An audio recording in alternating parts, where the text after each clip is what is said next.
হাসপাতালের সেই ধোঁয়াশাময় রক্তাক্ত আর শ্বাসরুদ্ধকর অধ্যায়টার পর কেটে গেছে দীর্ঘ ১৪টা দিন। হসপিটাল থেকে ডিসচার্জ হয়ে নিজেদের চেনা নীড়ে ফিরে এসেছে আরবান আর আয়াত। পুরো বাড়িটাই এখন এক অদ্ভুত নীরব প্রশান্তি। ভাবতেই অবাক লাগে, একই হাসপাতালের দুই ভিন্ন কেবিনে শুয়ে স্বামী আর স্ত্রী দুজনেই মৃত্যুর সাথে পাঞ্জা লড়ে ফিরে এসেছে। নিয়তির কি অদ্ভুত রসিকতা!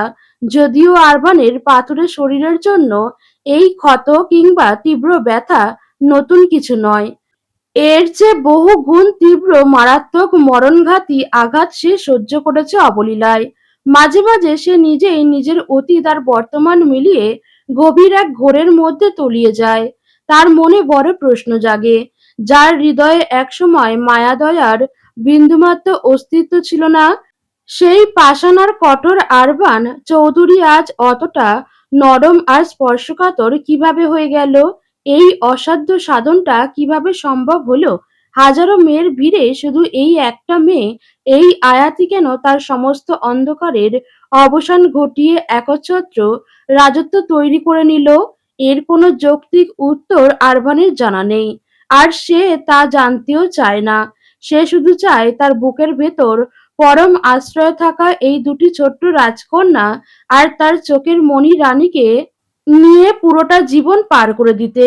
বিলাতে ফেরার পর থেকে আয়রা আর আনায়ার সমস্ত দেখভাল দায়িত্ব এখন শাহজাদি নিজের কাঁধে তুলে নিয়েছে। আয়াতের শরীর এখনো পুরোপুরি সুস্থ হয়নি। সামান্য একটু এদিক ওদিক নড়াচড়া করলেই বা একটু জোরে শ্বাস নিলেই তীব্র ব্যথার একটা সূক্ষ্ম রেখা তার মেরুদণ্ড বেয়ে নেমে যায়। আর তাই আরবান এখন পুরো দস্তুর এক দায়িত্বশীল আদরের স্বামী। আয়াতকে নিজের হাতে খাইয়ে দেওয়া, সময় মতো ওষুধ দেওয়া থেকে শুরু করে প্রতিটি ছোটখাটো কাজে আরবান ছায়ার মতো ওর পাশে থাকে। প্রথম প্রথম আরবানের এই অতি যত্ন আয়াত মেনে নিলেও বিপত্তি বাঁধল অন্য জায়গায়। আরবান যখন নিজে ওকে গোসল করিয়ে দিতে আর গায়ের জামা কাপড় বদলে দিতে গেল, আয়াত লজ্জায় একদম লাল হয়ে উঠল। সে আরবানের হাতটা আলতো করে চেপে ধরে আমতা আমতা করে বলল, আরবান, প্লিজ আপনি যান এখান থেকে। এসব শাহজাদি এসে করবে। আপনার সামনে আমি জামা কাপড় চেঞ্জ করতে পারবো না। আরবান আয়াতের এই কাণ্ড দেখে নিজের ঠোঁটের কোণে এক চিলতে বাঁকা দুষ্টুমি মেশানো হাসি ফুটিয়ে তুলল। তার চোখ দুটোতে এক গভীর তৃষ্ণা খেলা করে গেল।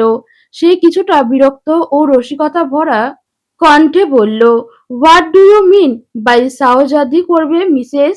এতগুলো দিন সব দেখলাম আমি, এখন আমার সামনে এত লজ্জা, অথচ ওই মেয়ের সামনে আপনি বিবস্ত্র হতে পারবেন? দুই বাচ্চার মা হয়ে গেছেন, অথচ আপনার ভেতরের এই লজ্জাবতী লতার স্বভাবটা এখনো গেল না। এখন এই সমস্ত ফালতু লজ্জা বিদায় করুন তো মিসেস। আগে পুরোপুরি সুস্থ হন, তারপর না হয় আমি আবার আপনার এই লজ্জা ভাঙিয়ে দিব। আরবানের মুখে এমন চরম স্পষ্ট আর বেহায়া মার্কা কথা শুনে আয়াত আর একটা বাক্যও মুখ থেকে বের করতে পারল না। সে নিজের লাল হয়ে যাওয়া মুখটা আরবানের চওড়া বুকের আড়ালে লুকিয়ে চুপচাপ সব সহ্য করে নিল। সে মনে মনে খুব ভালো করেই উপলব্ধি করতে পারছে আরবান ইদানিং একটু বেশি নির্লজ্জ আর বেফাঁস কথা বলতে শুরু করেছে, যা আয়াতের বুকের ভেতর এক অদ্ভুত অনুভূতির কাঁপন সৃষ্টি করে। এই সব সুন্দর মুহূর্তের আড়ালে আরবান কিন্তু নিজের অন্য রূপটা ভুলে যায়নি। সে নিয়ম করে প্রতি সপ্তাহে জেলের অন্ধকার কুঠুরিতে যায় নিজের মা এলিনা চৌধুরীর সাথে দেখা করতে। মায়ের সামনে গিয়ে আরবান যখন দাঁড়ায়, তার মনে তখন কোনো ক্ষোভ বা অভিমান থাকে না। আরবান আজ সব সত্য জানে। এলিনা চৌধুরীর জীবনে সেই গোপন কুৎসিত পাপের কথা সে অনেক আগেই উন্মোচন করেছে। কিন্তু সে তার মাকে মুখে কিছু বলে আর লজ্জিত করতে চায় না। কখনো সে মায়ের মুখে এই সত্যটা জানতেও চায় না। যেদিন এলিনা চৌধুরী চৌধুরী আয়াতের বাবা মা আর আরশাদ চৌধুরীর সম্পর্কের ব্যাপারে কথা বলেছিলেন, সেদিন তিনি অনেকগুলো মিথ্যা বলেছিলেন। এলিনা বলেছিলেন যে আয়াতের বাবা মায়ের মৃত্যুর একমাত্র সাক্ষীকে তিনি শুধু দেশ থেকে পালাতে বলেছিলেন, কিন্তু আসল ও নারকীয় সত্য তো এটা ছিল না। এলিনা চৌধুরী নিজের পিশাচ স্বামীর ভালোবাসার মোহে এবং তার অভিজাত্য বাঁচানোর তাগিদে এতটাই অন্ধ ছিলেন যে নিজের স্বামীর অন্যায়কে আড়াল করতে তিনি নিজেই সেই একমাত্র সাক্ষীকে খুঁজে বের করে খাবারে তীব্র বিষ মিশিয়ে ঠান্ডা মাথায় হত্যা করিয়েছিলেন। এই অস্ট্রেলিয়াতেই তিনি সেই নির্মম নির্দেশ দিয়েছিলেন। এলিনা চৌধুরী যতই নিখুঁতভাবে নিজের সেই চালটা চালুক না কেন, প্রকৃতির নিয়মে কিছু সত্য চিরকাল আড়ালে আবডালে ঢাকা থাকে না। আরবান মাঝে মাঝে একা একা ভেবে বিষণ্ণ হাসে। আয়াত যদি কোনোদিন জানতে পারে যে এলিনা চৌধুরী শুধু একজন অপরাধী নন, বরং তার নিজের বাবা মায়ের খুনের প্রমাণ লোপাটকারী, আসল খুনির একই মুদ্রার এপিঠ-ওপিঠ, তবে কি হবে? তবে এলিনার ওপর আয়াতের যেটুকু শ্রদ্ধা বা মায়া অবশিষ্ট আছে তা এক নিমিষে শেষ হয়ে যাবে। জন্ম নেবে এক প্রচণ্ড তীব্র ও কালান্তক ঘৃণা। তার শৈশবে বাবা-মাকে হারানোর যে এক খণ্ড নিখাত ক্ষত আজীবন তার বুকে রয়ে গেছে, তা এক নিমিষে আগ্নেয়গিরি হয়ে ফেটে পড়বে। তবে আশ্চর্যের বিষয় হলো এই সত্যটা জানার পরেও আরবানের মনে নিজের মায়ের প্রতি এখন আর কোনো ক্ষোভ বা রাগ নেই। তার বাবা, তার মা এবং এমনকি স্বয়ং সে আরবান চৌধুরীও একজন ঠান্ডা মাথার খুনি। কি এক অদ্ভুত খুনি পরিবার! অথচ দুনিয়ার মানুষের চোখে তারা কত মার্জিত, কত অভিজাত আর কত সুখী। এই নিখুঁত আড়ালের সত্যটা কারো কোনোদিন জানা হলো না, আর হয়তো কোনোদিন জানাও যাবে না। কিছুদিন এভাবেই কাটলো। যত্নের আতিশয্যে আয়াত এখনো অনেকটাই সুস্থ। তার পিঠের ব্যান্ডেজগুলো খুলে ফেলা হয়েছে। এখন সে নিজে নিজেই হালকা হাঁটাচলা করতে পারে। আজকের বিকেলটা বড্ড মনোরম। রুমের বড় জানালার পর্দাগুলো সরানো, ঘরের ভেতর হালকা রোদের আলো এসে পড়েছে। আরবান বিছানায় উপুড় হয়ে শুয়ে আছে, আর তার বুকের ঠিক দুই পাশে শুয়ে আছে তাদের দুই কলিজার টুকরো। আরবান নিজের সমস্ত ব্যস্ততা ভুলে নিজের দুই মেয়ের সাথে এক অদ্ভুত কাল্পনিক কথোপকথনে ব্যস্ত। মেয়ে দুটোও যেন তাদের বাবার গায়ের চেনা ওম আর ভালোবাসা পেয়ে চরম উচ্ছ্বাসিত। সাধারণ মেয়েদের তাদের বাবার প্রতি একটা আলাদা অদৃশ্য ও প্রগাঢ় টান থাকে। যদিও আরবানের ক্ষেত্রে তার নিজের জীবনের সমীকরণটা ছিল ঠিক উল্টো। সে ছেলে হয়েও তার বাবার প্রতি সবচেয়ে বেশি টান অনুভব করত শৈশবে, যার শেষ পরিণতি হয়েছিল এক নারকীয় অন্ধকার। কিন্তু আরবান তার মেয়েদের জীবনে সেই অন্ধকারের ছায়াও পড়তে দেবে না। সে হবে এই পৃথিবীর সবচেয়ে নিরাপদ এক আশ্রয়। আরবান আনায়রার পিঙ্ক কালারের ছোট্ট গালে নিজের তর্জনী দিয়ে আলতো করে টোকা দিয়ে বলল, কি রম্মা জান, আজ এত হাসা হচ্ছে কেন? হুম? আনায়রা তার বাবার কথা শুনে নিজের ছোট্ট দুটো হাত পা বাতাসে ছুড়ে দিয়ে এক অদ্ভুত মিষ্টি আওয়াজ করে উঠল, আউ উ আও। আরবান খুশিতে একগাল হেসে ফেলল। সে নিজের মুখটা এগিয়ে নিয়ে আনায়ার নরম তুলতুলে পেটে আর বুকে নিজের নাক ঘষে দিয়ে পরম আদরে ভরিয়ে দিল। আরবানের দাড়ি কাটার পর গজানো হালকা খসখসে দাড়ি লেগে আনায়া আরো বেশি খিলখিল করে হেসে উঠল। পাশে থাকা আয়রা যেন কিছুটা হিংসে করেই তার বাবার শার্টের হাতাটা নিজের কুঁচকে হাত দিয়ে খামচে ধরার চেষ্টা করলো। আরবান অমনি আয়রার দিকে ফিরে তাকে নিজের বলিষ্ঠ এক হাতের ওপর তুলে নিল। আয়রার সাদা ব্যান্ডেজ খুলে ফেলা হয়েছে, তবে দাগ এখনো রয়ে গেছে। ছোট্ট হাতটার দিকে তাকিয়ে আরবানের চোখের কোণটা সামান্য ভিজে উঠল।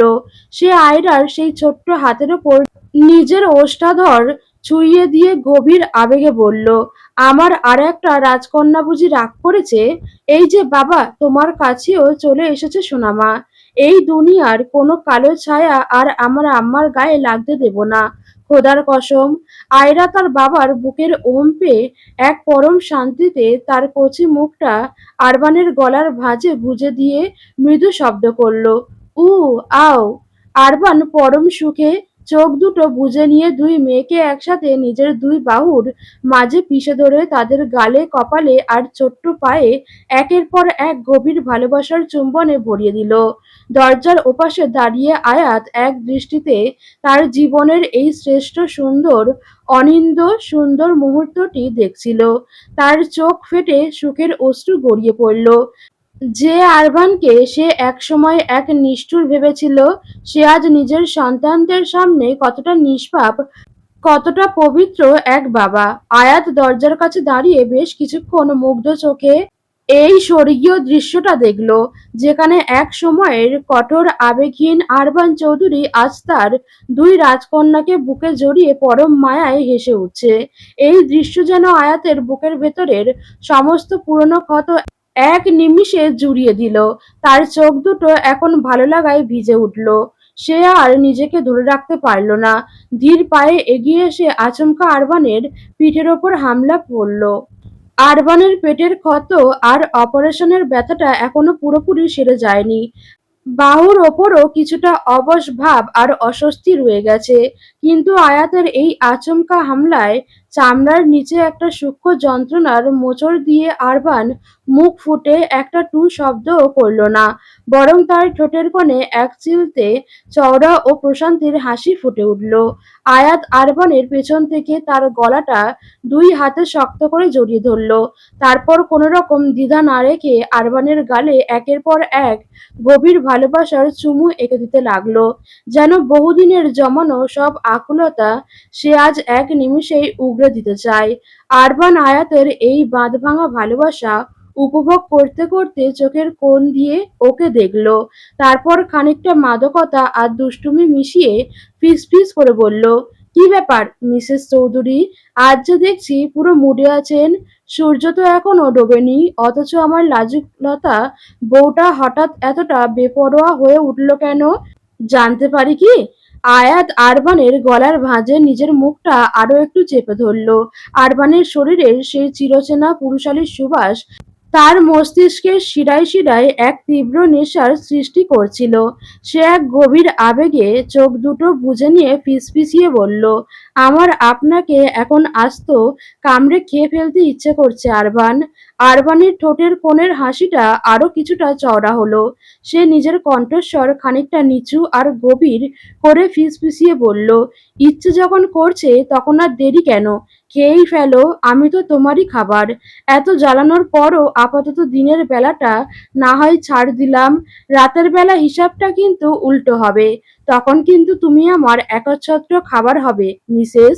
আয়াত প্রথমে আরবানের কথার গভীরতা বুঝতে না পারলেও কয়েক সেকেন্ডের মধ্যে যখন অর্থটা ওর মাথায় ঢুকলো, ও মুহূর্তেই লজ্জায় লাল হয়ে উঠল।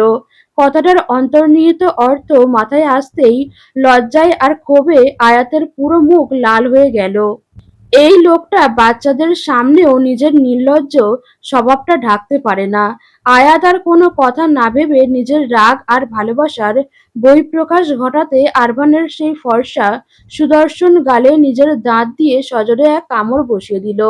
আরবান আচমকা এই আক্রমণের জন্য একদম প্রস্তুত ছিল না।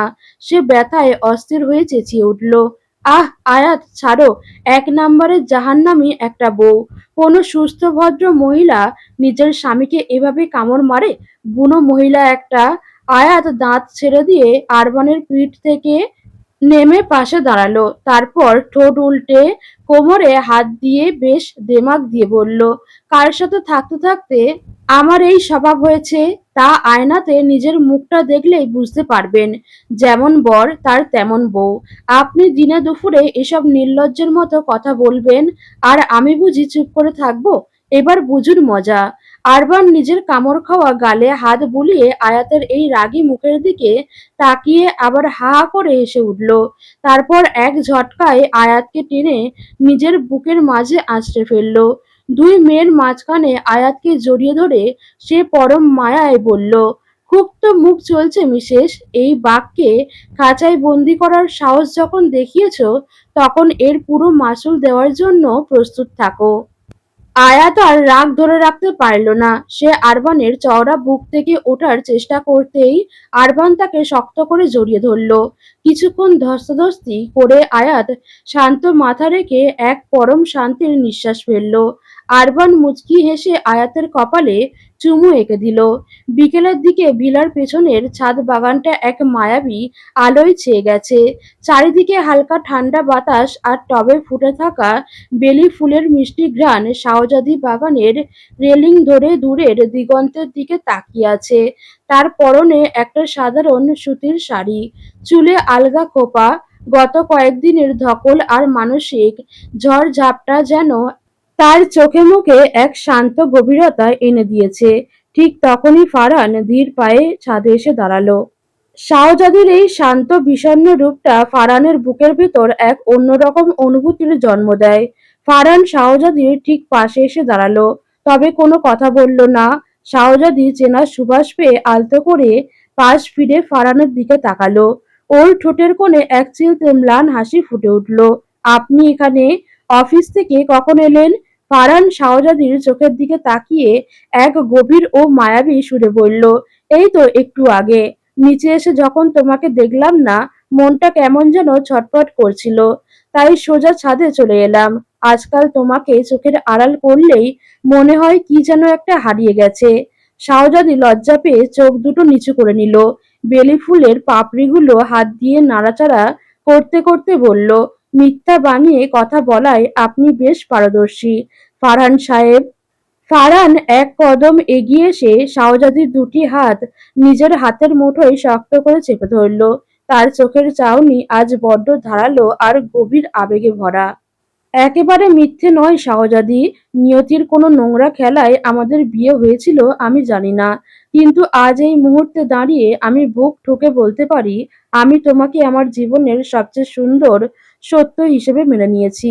তুমি কি পারবে এই ফারহানকে তোমার জীবনের অংশ করে নিতে? শাহজাদি ফারহানের চোখের সেই সততা আর গভীর ভালোবাসা দেখে আর নিজেকে ধরে রাখতে পারল না। তার চোখ দুটো মায়াবী জলে টলমল করে উঠল। সে ফারহানের বুকের ওপর নিজের মাথাটা আলতো করে রেখে ফিসফিস করে বলল, আমি তো অনেক আগেই হেরে গেছি আপনার এই ভালোবাসার কাছে ফারহান। জীবনের সব অপবাদ আর অন্ধকার ভুলে আমি শুধু আপনার এই বুকে সারা জীবন আশ্রয় চাই। তাহলে রুমে চলো, আপনি আসলেই বড্ড অসভ্য। ফারহান হা হা করে হেসে উঠল। শাহজাদি লজ্জায় মাথা নিচু করে রাখল। ফারহান পরম তৃপ্তিতে শাহজাদিকে টেনে নিজের বুকের মাঝে শক্ত করে জড়িয়ে ধরল। গোধূলির শেষ আলোটুকু তখন এই নতুন যুগলের ওপর এক ঐশ্বরিক আশীর্বাদের মতো ঝরে পড়ছিল।